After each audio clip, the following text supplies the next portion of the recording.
Isang matagumpay na drug buy bust operation ang naisagawa ng Station Drug Enforcement Team ng Iloilo City Police Station 8 sa Libertad Lapus, Iloilo City nito lamang ikapito ng Disyembre taong kasalukuyan.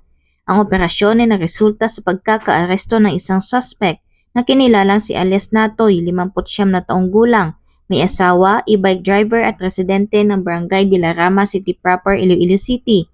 Ayon kay Police Captain Lester Oliveros, officer in charge ng Iloilo City Police Station 8, umabot ng 3 linggo ang kanilang pagmonitor kay alias Natoy bago isinagawa ang operasyon. Sinabi ni alias Natoy na nadala lamang siya sa paggamit ng iligal na droga ng kanyang mga barkada at gumagamit daw ito upang mapawi ang pagod mula sa kanyang trabaho. Sa operasyon, matagumpay na nabilhan ng isang sachet ng iligal na droga ang suspect gamit ang 1,000 pesos na buy bust money. Matapos ang transaksyon, agad na inaresto si alias Natoy at nakumpiska mula sa kanya ang mga droga na tumitimbang ng humigit kumulang 28 gramo. Ayon sa mga kapulisan, ang mga nakumpiskang droga ay may tinatayang standard drug price value na 190,000 pesos. Sa ngayon, ang suspect ay nasa kustudiya ng Iloilo City Police Station 8 para sa tamang disposisyon at haharapin nito ang kasong may kaugnayan sa Republic Act 9165 o ang Comprehensive Dangerous Drugs Act of 2002. Patuloy ang mga operasyon ng mga otoridad upang labanan ng iligal na droga at tiyakin ang kaligtasan ng komunidad.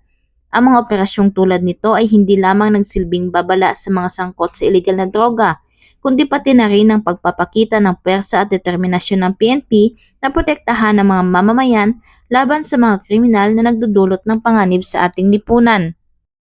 Mula dito sa Police Regional Office 6, ako ang inyong PNN correspondent, Patrolwoman Glidel Astrologo, alagad ng batas, tagataguyod ng Balitang Pulis.